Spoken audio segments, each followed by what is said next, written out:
You're listening to Stu's Wrestling Podcast. You're going to have a great time listening to Stu and his guests. You're welcome to stay all you want and repeat, and keep on listening. You're listening to Stu's Wrestling Podcast. It's time. Your host, Stu Palmer.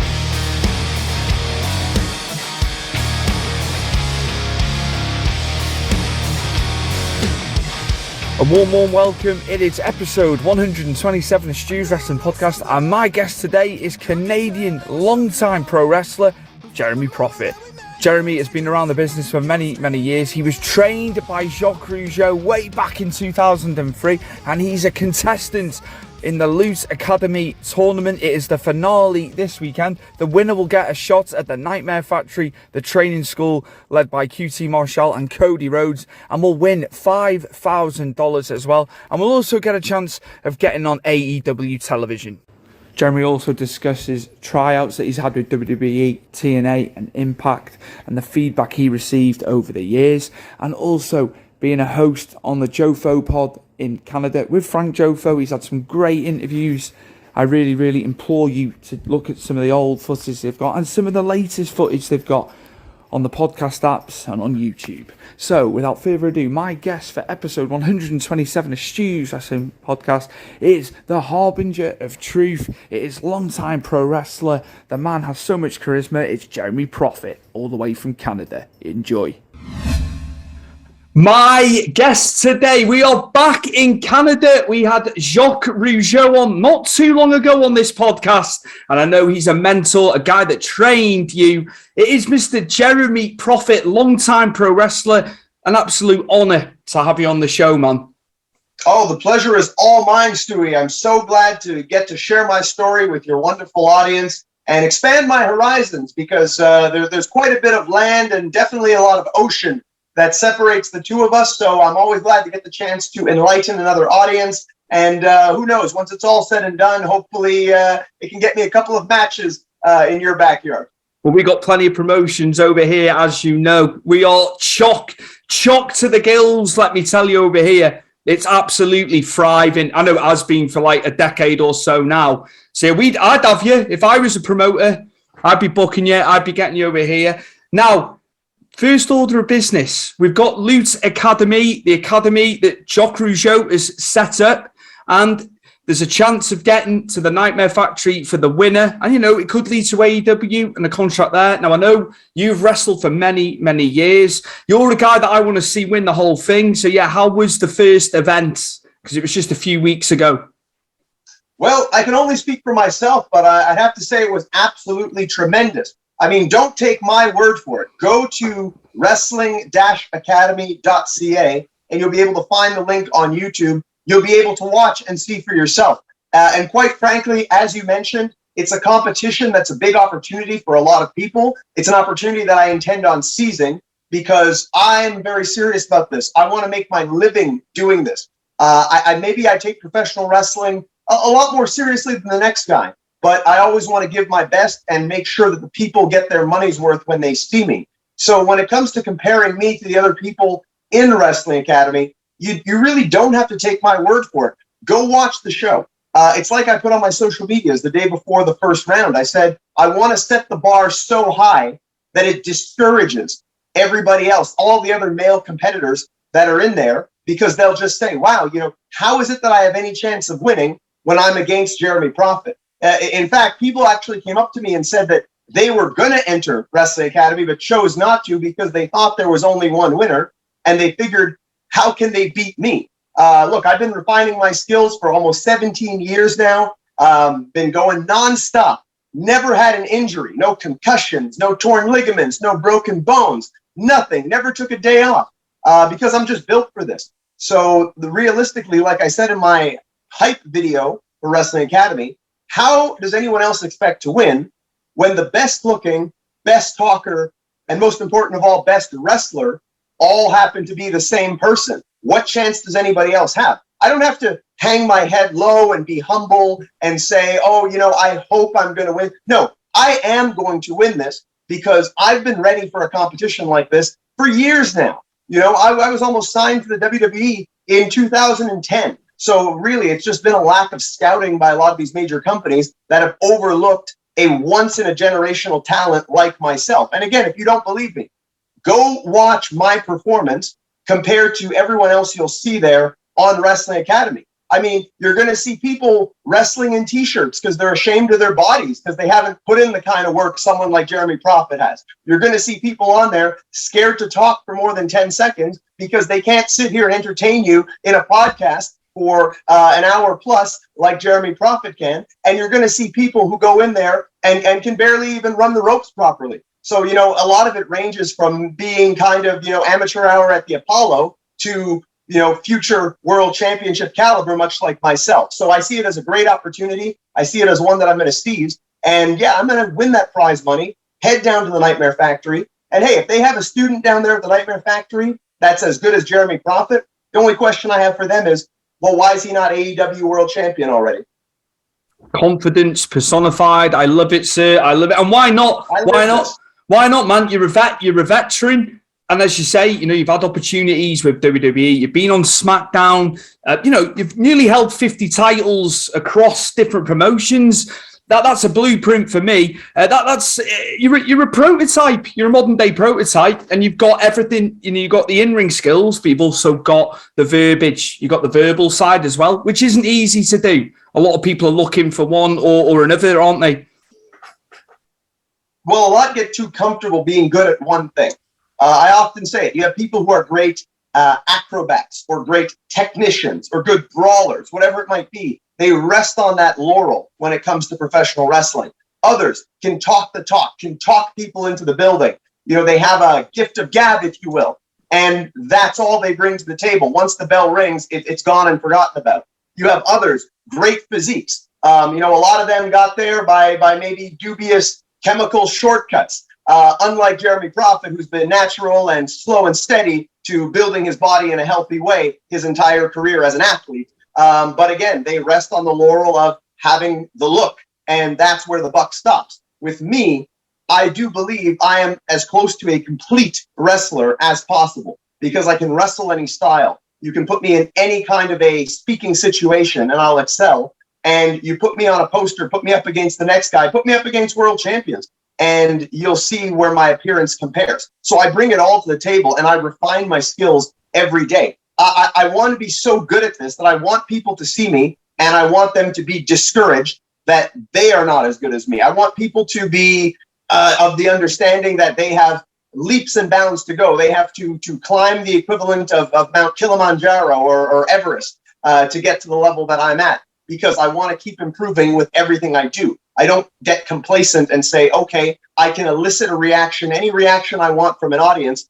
I don't have to be good anymore. I can just stick to a few things. No, you go watch a Jeremy Prophet match, watch any match.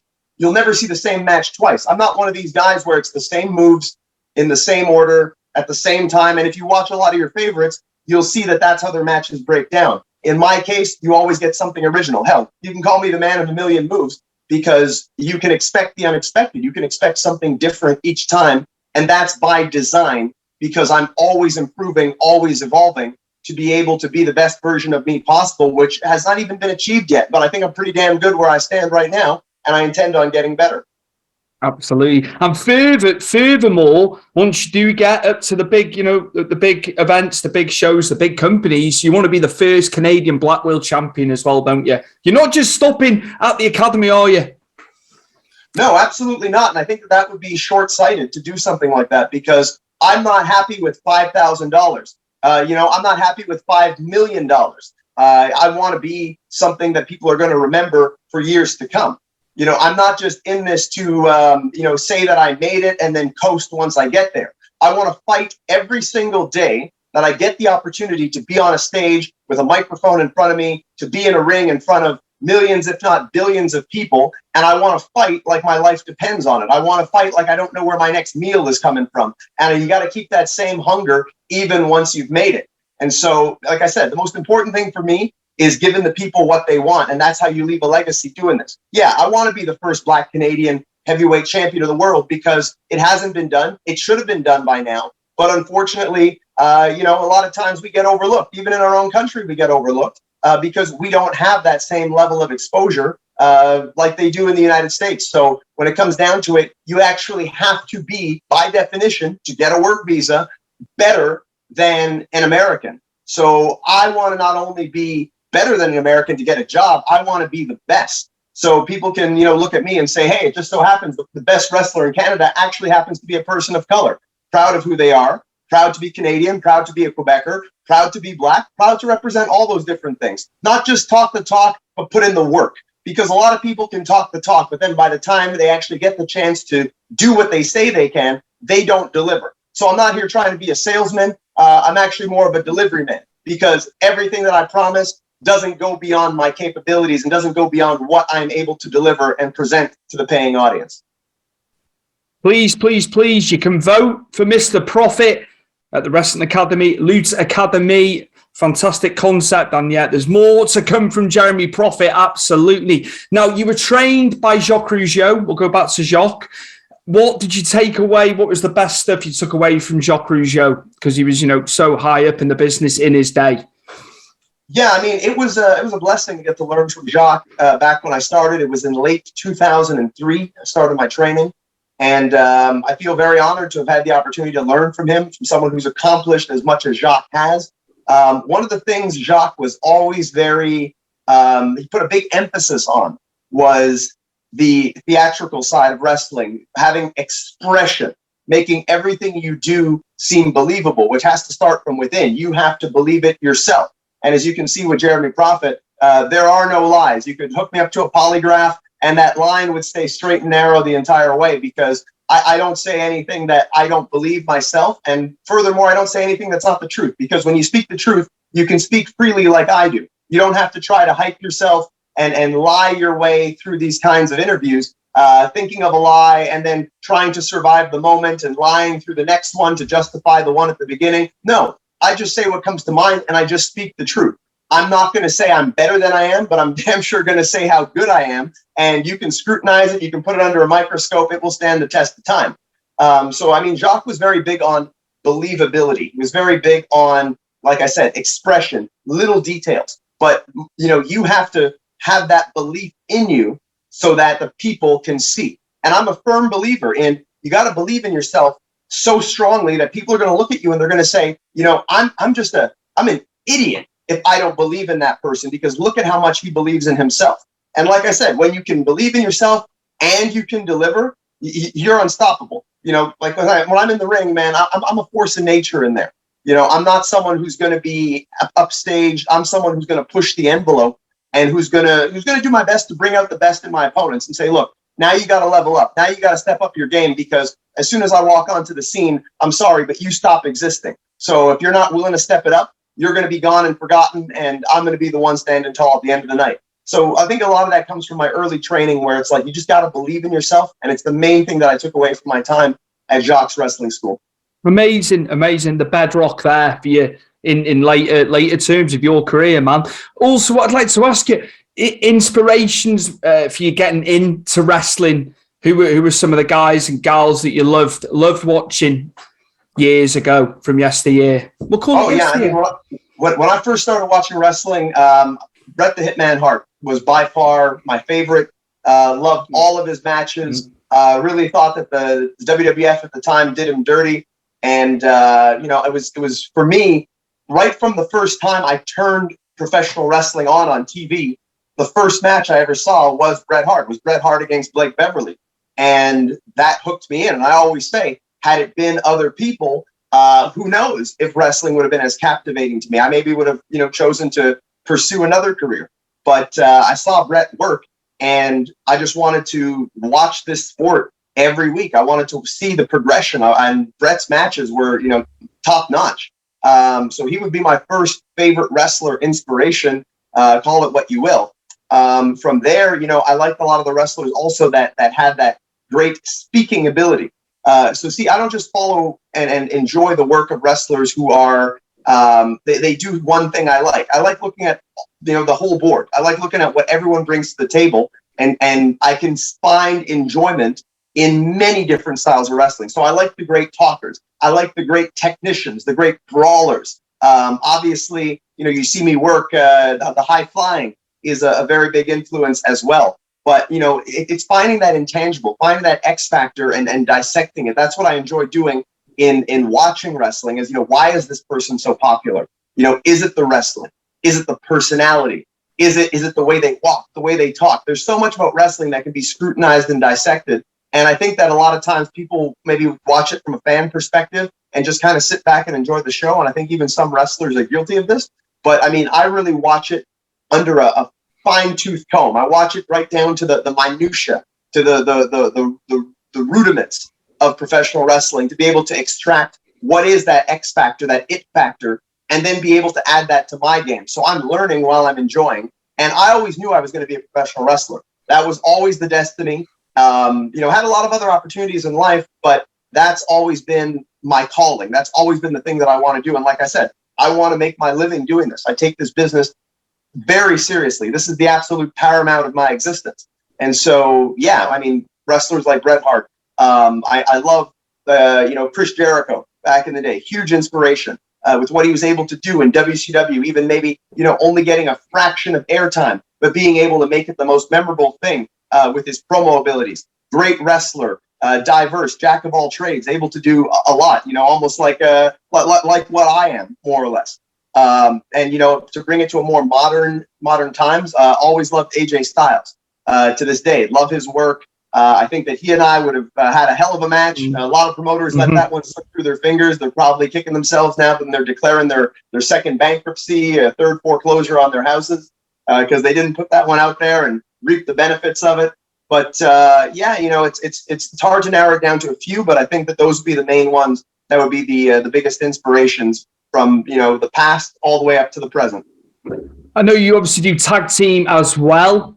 Some tag teams, Jeremy, just like the guys that you like watching, and even into the present day, people you like watching. So it's not just going back as well.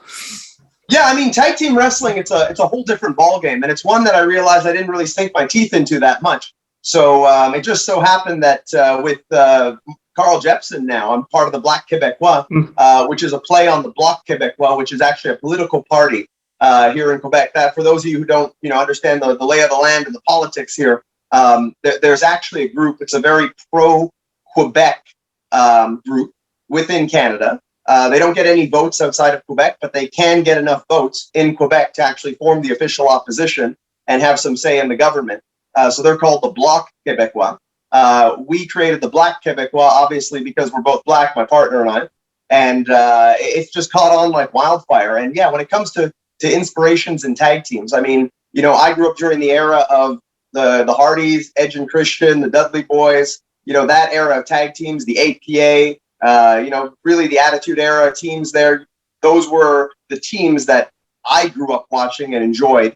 And I think with our team, though, we don't necessarily have the same dynamic as any one of those teams. I think it's a very different dynamic. I kind of compare ours to like an updated Hart Foundation, like Brett and Anvil, because, me being more of the, they used to describe them as, I think it was something like they're a Ferrari and a Mack truck or some type of an analogy like that. And I think that's kind of our team because, I'm the speed, I'm the finesse, but also the viciousness and the indestructible one at the same time. Hence why I've done this 17 years and never had an injury.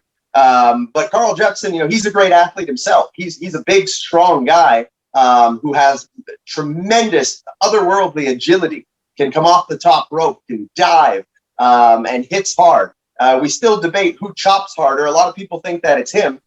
Because he throws more chops and has these gigantic handprints on his singlet. But I still believe I hit much harder than him. So when it comes down to it, I think that's a great dynamic that we have. We have great chemistry in ring. And I don't get to tell this story often, but one of the things that's really intriguing about our team is that Karl Jepson was a fan in the audience in a town called Thetford Mines, where he's the only wrestler from that town. It's about 3 hours north of Montreal. He was a fan in the audience, and I just saw him there, biggest guy in the building. And I said to him, and this is going all the way back, by the way, to about 2010, 2011. I said to him, why don't you become a wrestler? And then I started training him. And then lo and behold, here we are 10, 11 years down the line. And we're a tag team champions all over the place, traveling the entire country, kicking ass, taking names. And I'm having so much fun teaming with him. And I think we're the best team in Canada right now. Objectively, I mean, again, go watch Wrestling Academy. Throw a few votes our way at the same time. But watch what we do in there in our 2-on-3 handicap match, which is a handicap match for our opponents, because anyone who has to be in there with us, you're going to wake up sore and questioning your decision to engage in this sport once we lay hands on you. Go in there and watch it. And I tell you, you can look the whole country over from St. John's, Newfoundland, all the way to Vancouver, British Columbia, and you will not find a team as good as us. I will put that up against anyone. Bring us the best. You line them up, we'll take them down, because that's what we do. And our performances, it's always the same. We always leave the people wanting more, but, standing, clapping, giving us that standing ovation, that respect that wrestlers all seek to have. You watch a Black Quebecois match, you're going to get your money's worth. Guaranteed. Perfectly put, full circle there as well, picking him, seeing him in the audience, man. So you never know, do you? You never know where the next guy's going to come from. You had the foresight, seeing him there. So absolutely. Now, you've had tryouts. You've had tryouts at WWE. You've been on SmackDown, Impact as well. How was that for you? How have the tryouts been for you from your perspective?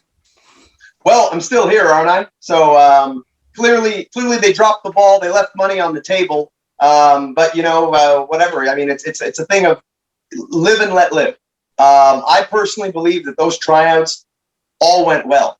Every single one of them. It's always the same story. They see Jeremy Prophet and they say, okay, this guy, there's something about him. We see there's something going on. There's something special. He doesn't look like our typical, guy with a crew cut and trunks that, are a dime a dozen through independence, pretty much the world over.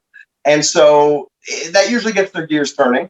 And then I get the chance to perform. I get the chance to show what I can do in front of a microphone, in front of, officials when we're in the ring and whatnot. But, with WWE, for example, I will say I feel they gave me a fair shot. I went down to Florida, and I think I absolutely aced it. Everyone down there loved me. Everyone. Tom Pritchard, Steve Kern, Norman Smiley, Dusty. They all loved me. They hired Jinder Mahal after he had wrestled against me. That was the last match of the camp. Pat Patterson said, we want to see the best. They put me and Jinder in there. We already know each other. We had already wrestled on the independents. He's Canadian. He's from Alberta. Mm-hmm. We had a hell of a match. And they gave him the contract. They said they can only give out one contract. Usually John Laurinaitis would be there, and they would give out multiple contracts. However, Umaga's funeral was that weekend, so he wasn't there. So they were only able to give out one. Steve Kern even pulled me aside. He was saying goodbye to everybody as we were leaving, pulled me aside, said, you have nothing to worry about. You impressed all of us. You did great. Story of Jeremy Prophet's career. Anytime I show up at anywhere where there are scouts, decision makers, they all have that same reaction. How can someone this universally talented, objectively talented, go under the radar? And, there's probably people watching and they're saying, oh, this guy's full of himself. He just talks about how good he is. Look, you can scrutinize me all you want. You'll see I am as good as I say I am. Bret Hart always said he was the best there is, the best there was, the best there ever will be. And he was. I'm just doing things my own way. I look at people and I say, yeah, okay, you're good, but I'm better than you ever have been and better than you ever will be. And that's because I work for it and I deliver. So if I'm not your cup of tea, I understand. Don't worry. Jeremy Prophet is not everybody's cup of tea, but Jeremy Prophet's not going to hang his head and be humble about the things that he works for, sheds blood, sweat, and tears day in, day out to achieve. I'm very proud of what I do. And so if it comes across braggadocious, oh well. Anyways, with that said, with WWE, I feel that they more or less gave me a fair shot with FCW. Just that it's not a game of how good you are. It's more of who you know. It's who you're friends with. It's a game of timing. That's professional wrestling. It's a lot of backstabbing, bribing, these kinds of things. So when it comes down to it, I was just someone who's doing the work. I was not a politician. I'm not someone who kisses ass. I'm just somebody who believes that in being the best that you can be and that your hard work will pay off. Unfortunately, not always the case. Not making excuses. I went to TV for WWE. I did Raw and SmackDown. I cornered John Laurinaitis. It's a famous story that I've told on other podcasts. And I straight up said to him, look, I want to work for this company. but without going into more elaborate verbiage than that, because I know it's like, look, you guys have hired people who've never wrestled a day in their life. You've hired people who have no respect for this business. I tremendously respect the business, and I want to succeed at this, and I have the skills. I see people on TV on a weekly basis who do not have my skills. So let's make this happen. What do I have to do? What is missing in your opinion? And, we went back and forth, he and I, and eventually, they brought me into the promo room and said, okay, well, we'll shoot you in promo. I was the only one they shot in promo. There were other people there, other wrestlers trying out. Sami Zayn was there trying out. He didn't have a job at the company yet. And they only brought me into the promo room, and they shot me in promos, and they felt that my promos at the time were a little over the top. So I can't begrudge them, because they gave me a genuine shot, a shot where, if I had that shot now, they'd be throwing down extra zeros on a contract for me and saying, we need you on TV like ASAP, because, you're the guy who's going to change the game here. When it comes down to it, the next day, they still gave me the match on TV.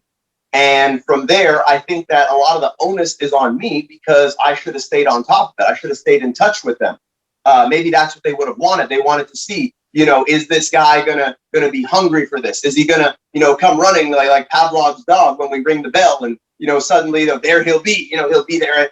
I didn't stay on top of it. I just took them at their word that, when Steve Kern told me, you have a future here, and you have nothing to worry about. Keep your phone on. I'm sure they're going to call you and offer you a deal. I just took that for granted because he said it. I mean, why would I think otherwise? With that said, I didn't stay on top of them. And then, with the way the business always is changing, then there was NXT. Now they're looking more to hire people who have bigger names on the independent scene. But when they say independent scene, it's kind of one of those oxymorons, kind of like how, in professional baseball, Major League Baseball, they call it the World Series, despite the fact that there's only American teams and one Canadian one. So it's not really a World Series. So in saying we're hiring people from the independent scene, what they really mean is the American independent scene, where we have a border that literally stops us from going, even if we're not getting paid. They can say, oh, well, you're taking a job away from an American citizen who would otherwise be able to have that spot. So when I go and do tryouts in 2012, and Steven Regal is in charge, and he's saying, we're looking to hire wrestlers, ones who've made names for themselves, like in Ring of Honor and PWG, and these are the places they're going and scouting. Well, look, we have a legal barrier that prevents us from going there. It's not that we're not good enough. Hell, I could mop the floor with any of those people on there. Some people would say I could hang with the best of them. No, I'm sure they could hang with me maybe on a good day, but I can actually push these people beyond the level that people expect of them in any of those companies. And, and if I'm lying, I'm dying. But, if I were given the opportunity, people would see that. However, legally, we can't go. We can be stopped at the border. We most of the time are. I've wrestled in the United States. I've never made a dime from it. But unfortunately, every time you go to cross, you're being searched. You're being questioned. They're going through your phone. They're doing everything short of a cavity search to make it difficult for you. And the bottom line is that by definition, you're taking a job away from an American citizen by doing that.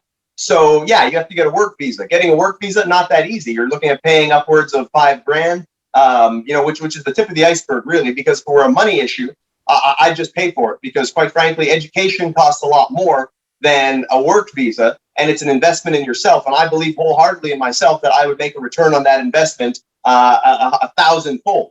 But when it comes down to it, you need to have documented proof that you are an elite performer, that you can do the job better than an American citizen. And it's not as though this is a sport where it's objective and I can say, well, I've won this many matches. I've won 800 out of my 1,200 matches that I've done in my career, and I've won close to 50 championships, as you so kindly said before. It's not the case. So you have to be able to justify these things, and you need a company with enough stroke and enough pull to endorse you. And there's only a few companies that can do it. Only AEW, WWE, Impact, and that's about it. Even a company, I hate to mention them, but even a company like MLW has failed to be able to acquire work visas for at least two people that I know of. And, not their fault. It's really not their fault. Just that, they've not been able to. Hence why you don't see any Canadians in a company like that.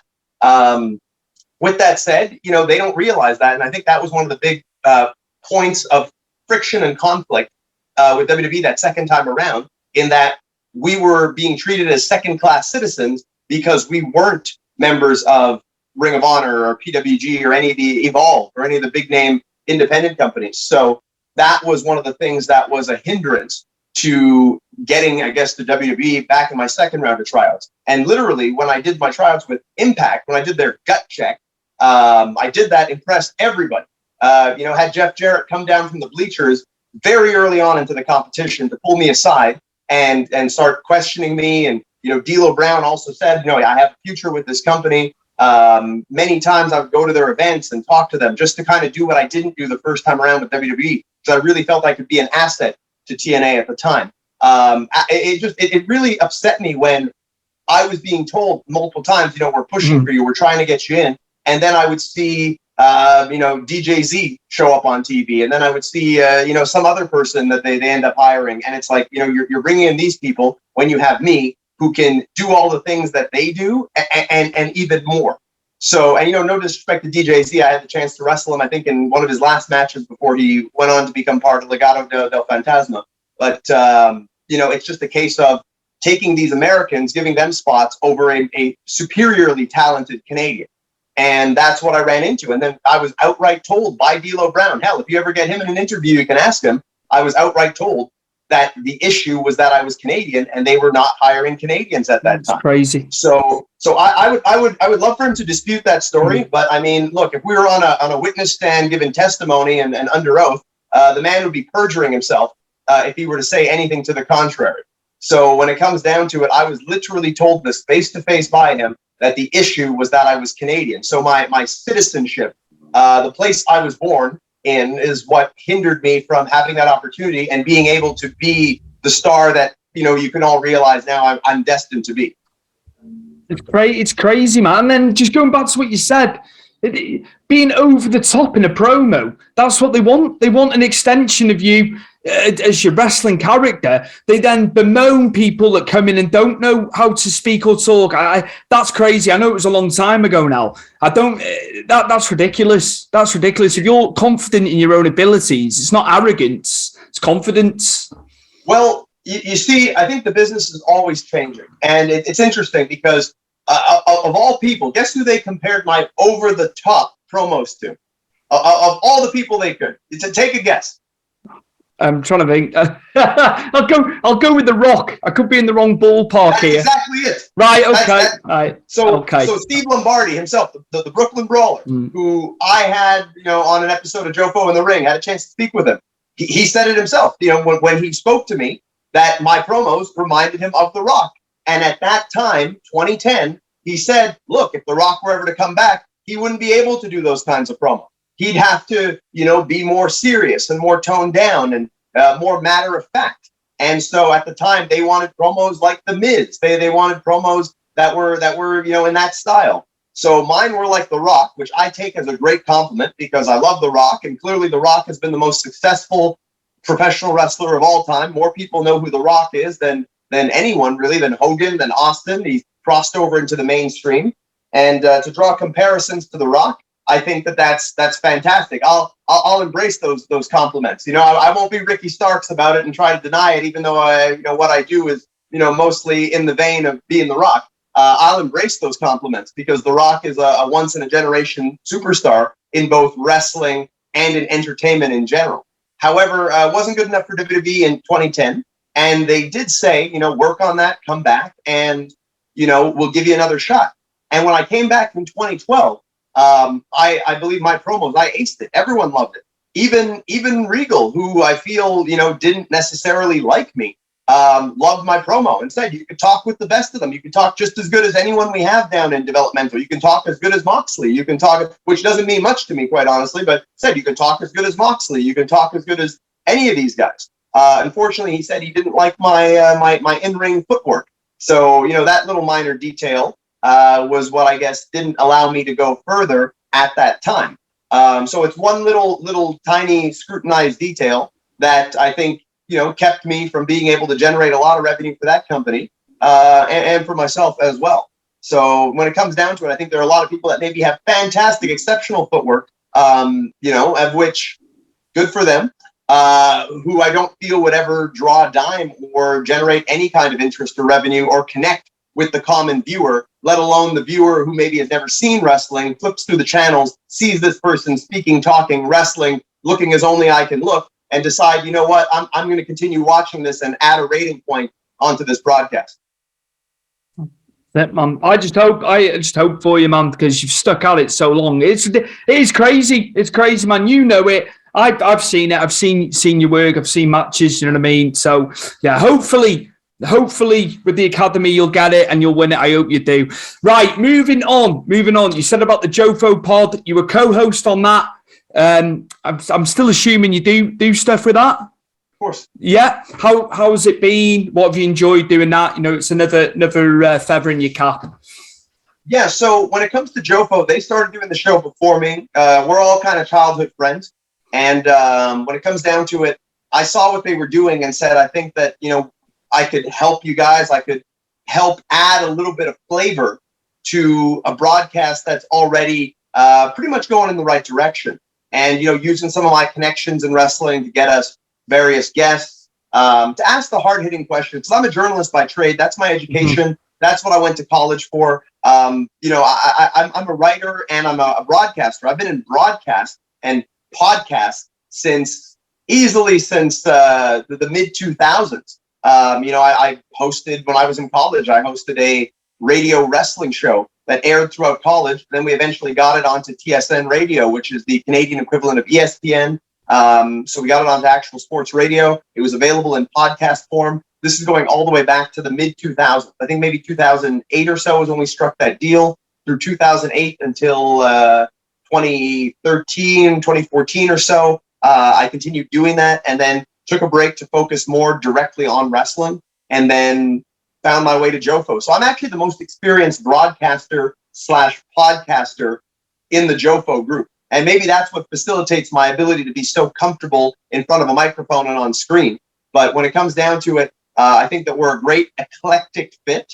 I think that we all have unique skill sets that lend itself to the entertainment and informative sides of Jofo in the ring, because I don't just want to be a fluff presenter. I want to ask the hard-hitting questions, even if it's to my own detriment. I want to be able to ask the things that might make people a little bit uncomfortable, but I want to get to the truth. Being the harbinger of truth is a two-way street. It's that I speak the truth, but I want to pull the truth out of other people. Sometimes you need to keep people accountable in the wrestling business. So if there's something that's being talked about and no one wants to take it to the actual front line to the person, I want to do that. I don't want to be seen as somebody that gives anybody a free pass. I'm outspoken by nature. I'm aggressive and confrontational by nature. Definitely. I don't back down from a fight. And if there's anything that needs to be said, I'd rather say it to somebody's face than behind their back. And definitely everything I say is exactly what I would say to people's faces in life, regardless of the consequences. I got two hands. I know how to defend myself. So if there are any issues, people want to take issue with me seeking the truth, well, then, you know, we can settle it like gentlemen, or we can settle it like savages. So that's the same approach I bring to my wrestling and to my journalism, is that I want to get to the truth. I want to ask the hard-hitting questions because people deserve to know the truth. Well, but who would you like to interview? Who'd be on the list to get, who'd like to speak to? You know, if there was Jeremy Poffo's like top person to come on, if you could obtain anybody, I'd really like to get Chris Jericho in an interview. If anything, just to thank him for the positive impact that he's had on my career, for the Jericho Award that he was so kind to award to me in 2021 that I definitely want to make the most of. You know, I'd love to have Chris Jericho in an interview. Love to have him in a match too. It's the match that I've been seeking the most, and I'm pretty sure it's going to happen. It's one of those things. I'm going to keep talking about it. I'm going to keep speaking it into existence. You know, believe, conceive, achieve. It is a real thing. And I think that would be the top interview, at least in professional wrestling, that I would like to have. If speaking from a more business standpoint, I would definitely love to have Tony Khan in an interview, because I believe that, you know, once he has a chance to sit across from Jeremy Prophet, he'll see the value in what I have and know that, you know, we can do a lot of great business together. It doesn't take a rocket scientist or the owner of the Jacksonville Jaguars to be able to recognize what I bring to the table in the many aspects of my game. So yeah, that on a more personal note, a more selfish note, if you will, would be a great interview that I'd love to have. But there's a lot of people I'd love to interview in wrestling. There's a lot that I've reached out to, waiting to hear back. Long waiting list. But anyone who's got a great story to tell, a controversial story to tell, is what I like to sink my teeth into. I like to be able to get to the truth. And when it comes down to it, I think that a lot of people do interviews and they give people free passes. And it's not something I ever want to do. I bring a certain level of integrity to my journalism, but also I want to make sure the interviews are entertaining. First and foremost, I don't want anyone to ever look up a Jeremy Prophet interview, whether it be on this fine show or any other one, and say, that was a little lackluster. That was a little boring. I want to make sure it's unpredictable. And then, when I get a guest on, I want it to be the same thing. I don't care if the person's going to get upset if we approach a touchy subject. And in my case, I'm the same way, because I'll get interviewers. You weren't one of them, but I'll get some where they'll say, oh, is there anything you don't want to talk about? Is there anything that's uncomfortable? And I was like, no. How can I be the harbinger of truth if, there's questions I don't want to answer? I've had people, I've interviewed them, and they say, oh, I can't talk about that. Oh, I don't want to talk. Can we talk about something else? Can we? Look, I'll talk about anything you want. That's who I am. I wouldn't be, I'd have a hard time sleeping at night if I had to go and do interviews and say, I don't want to talk about that. This is an issue. Don't ask me about Sami Zayn. Don't ask me about, all of the Coco Beware, or, all those different kinds of things that you can go watch a million interviews where I talk about these things. And yeah, they're controversial and they probably help with the ratings and whatnot, which is a good thing because ratings are good. But I don't shy away from any of that, man. I'm not a coward. I'm made different than a lot of these people. I'm glad I've said this. I didn't say was anything you didn't want to talk about, because I have done that with certain guests. So yeah, fortunately I didn't do that, and I'm glad I didn't say that to you. Absolutely. Outside of wrestling, what are your interests, man? Because I know we've been very heavy on the wrestling, of course, but other stuff that you like. I mean, not very much. My life revolves around wrestling. I think it's why I'm as good as I am at what I do. There'll be people who will talk about, oh, my favorite part of wrestling is the road trips, is the interaction with the fans, the parties. Look, my favorite part of the wrestling is the actual wrestling, is the thing that the paying customer is expecting me to do because they're my employer. Wrestling is the thing I love. I know people, even people who've been successful in the business, and they say, oh, I wish I had a day off. But I wish I didn't have days off. I wish I could do this every single day. It's what I love doing. And I mean that. And, by the grace of God, I've been lucky to have never been injured, to have never had outside responsibilities that prevent me from wrestling. I don't have a family. I don't have I don't have kids. I don't have these things that would drag me away from. My focus is 100% on wrestling, and that's all I care about. Outside of wrestling, I do things related to wrestling.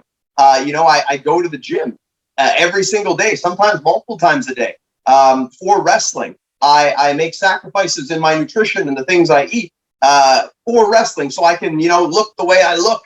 I do other activities. When I think about it, not really. My life mostly revolves around wrestling. I enjoy watching the occasional hockey game on TV. But everything else, everything that I do, it's pertaining to wrestling. Even in what I watch, like I try to watch as much wrestling as possible. Everything just revolves back to wrestling because I want to be a master at what I do. I want to, have a PhD and a master's degree, and then some when it comes, and field experience when it comes to professional wrestling. I want to be overqualified for this business. So yeah, it's not a lot of activities, if any, outside of stuff that relates right back to the reason we're having this interview, professional wrestling. That's perfect, man. No, that's cool. That's cool. Absolutely. Now I'm going to talk. I'm a big fan of AEW. You're saying you watch the product and stuff. I'm a big fan. I think I've got to be honest with you. I think there's too many titles in there now, in my personal opinion. That's fan perspective. You're a worker, you're a wrestler, so I want to get your psyche. I think it's great. It's great having the New Japan involvement and stuff, and obviously they've got Ring of Honor and Impact and stuff. But I feel the roster's too chocked, and they haven't got enough TV time for everybody now. Personally. I think they've added well to the women's division. The women's division needed that. But what are your thoughts as it pertains to AEW? Because they're still relatively new. It's only 3 years in, man. Yep. Well, you bring up a lot of different points there. Let me start with one that stood out to me. So you said you feel that there's not enough TV time. How much AEW do you watch? Because, I mean, AEW certainly takes up a lot of my week in terms of watching all of their programming when you consider Elevation, Dark, Dynamite, and Rampage. And then sometimes when they have a pay-per-view that's almost as long as, all of those combined at the end of the week. That's a lot of TV time. So you do need... I mean, in terms of Rampage and Dynamite, yeah. That's where I'm going with it, because obviously there's a lot of top-end talent in there now. I just feel maybe extend Rampage by an hour. That's what I think, but that's obviously to do with contracts, broadcasting, stuff like that. That's what I would personally be looking at. I get what he's trying to do. I just think it's chopped to knives. I think there's too much going on now, personally. That's a personal, and I still love it. But yeah, I just think we've gone from one extreme to the other. Well, I mean, when it comes down to it, it's a roster filled with talented performers. I don't doubt that there's probably a certain level of complacency there amongst some of them where, I get the same paycheck, whether I work on every show, whether I'm on every week or whether I don't. And then suddenly life becomes easy because you can pay your bills. You can, live a fun-free life where, it's not necessarily about going out there and proving that you're the best. See, it's something that I never want to lose, and I don't think I ever will because I've had such a hard road to get there. So for me, it's like, no, I'm not just happy being on Dynamite, 1 out of every 3 weeks. I want to be a main fixture. I want to be the one. I'm going for the jugular, man. I'm going to, tear people's throats out and watch them bleed to death. I'm going to take money out of people's pockets and take food off of people's tables. I want people's children to go unfed because I'm there, because that's how competitive I am. And I mean that obviously metaphorically, but when it comes down to it, I think that there are talent that are complacent, there are talent that are hungry, and the cream always rises to the top. So, from what I see, it's not a case of there's too much talent, not enough TV time. I think that some people are just very happy where they are. Others maybe have a bit more ambition. When it comes to championships, I don't think there are too many championships. You look at the heyday of the Attitude Era, we had, the WWE title, the Intercontinental title, the European title, the Hardcore title, the tag team titles. It was you had all of these things. So yeah, AEW, maybe they have a bit more, but even if you go by the WCW model, you had there, a world title, tag team titles, television title, United States Championship. You had a Hardcore title as well. And so I don't think that it's too much of an issue. I think that with the roster that they have, plus with Ring of Honor, I think that there's a lot of equity. There's a lot of room for a lot of talents to be placed at the appropriate level for their level of comfort. If they don't want to work as much, then maybe they could have a lighter schedule and still exist. And put over the ones who are more ambitious and are going to be cornerstones and key fixtures of the company as well. I think it's not about what you have and having too much. It's being able to use the right pieces in the right places. And maybe they haven't figured that out yet. I don't know. I don't want to be critical of a company that I could one day work for, and they pick up this clip and they say that, oh, Jeremy Prophet said this about us and whatnot, and he must know better or think he does and whatnot. It's not my place to say because I'm not the one signing the checks. But when it comes down to it, I think that more wrestlers, more championships, more TV time, it just means, more of an opportunity for a guy like me. So speaking from the wrestler perspective, I actually think that, all of this together, it just means opportunity. More championships for me to add to the collection, and more hours of TV time for me to get my message out there, represent, and create a long-lasting legacy. To extend off that, who'd you like watching on their show, man? On AEW? Yeah, on AEW, yeah. I mean, Chris Jericho's work is always fantastic. He's compelling from week to week. There's a lot of guys I enjoy watching on there. Hangman had a really good run, despite the fact that he, blatantly stole the buckshot lariat from me, who was doing it before he ever laced up a pair of boots in professional wrestling. And you can look that up, that, Jeremy Prophet had done the buckshot lariat before Hangman Page was even a wrestler. That speaks to the longevity of me, because, I doubt they put us side by side. Anyone would think I'm older than him. Actually, I think I'm only a little bit older than him. But when it comes down to it, I enjoy watching his work. Bryan Danielson, enjoy watching his work as well, whether it was in WWE, Ring of Honor, AEW. And again, I say that from a perspective of, these are guys who are my peers.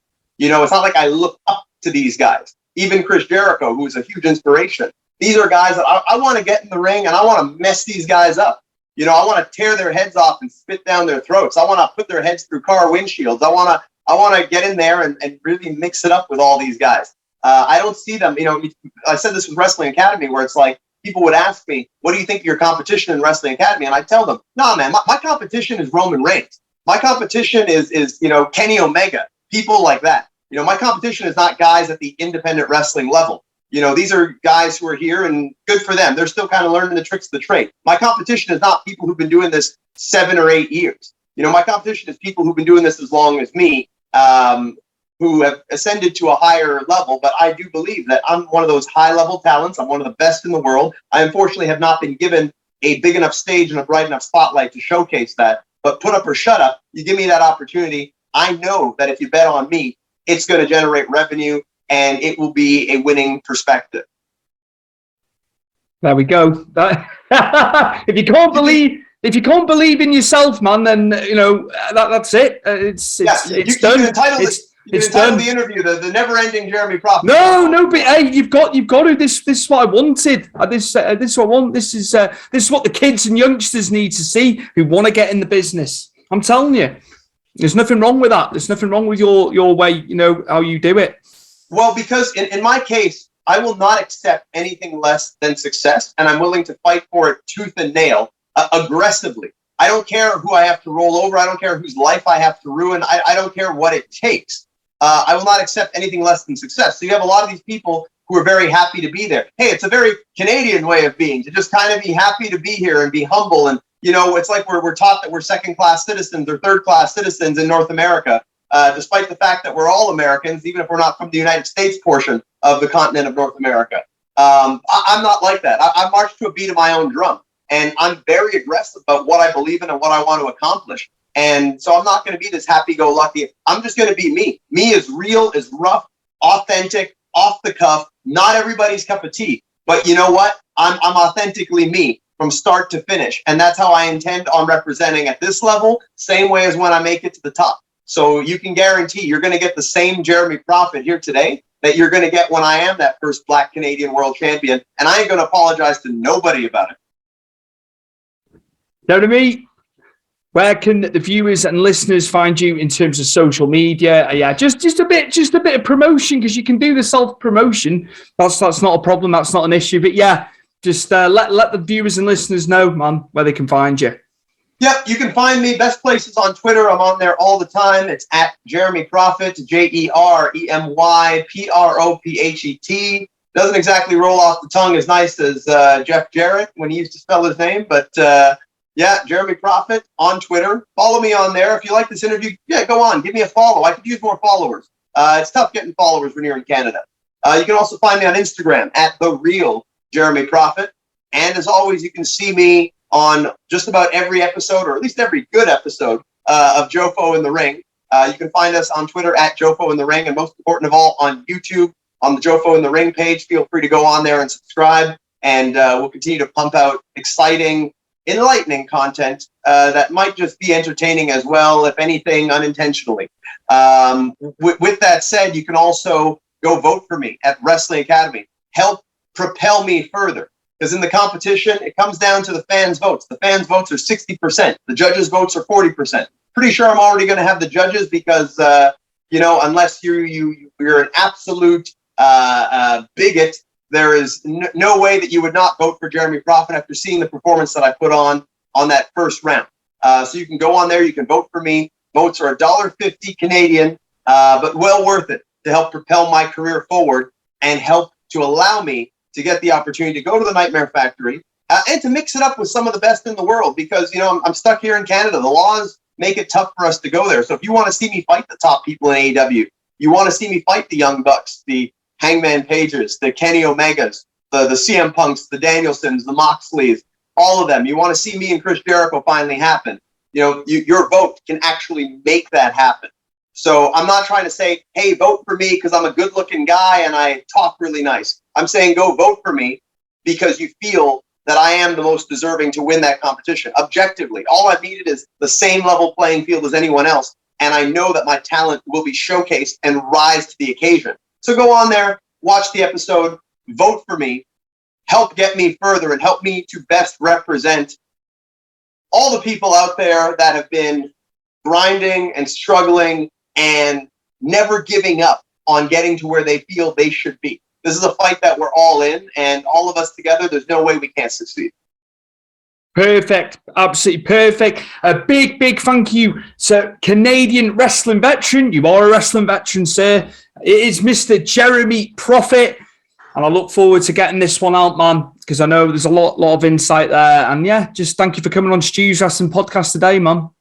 Oh, thank you, Stu. Appreciate you having me on. And if anytime you want to have me back on, just let me know. It'll be my pleasure.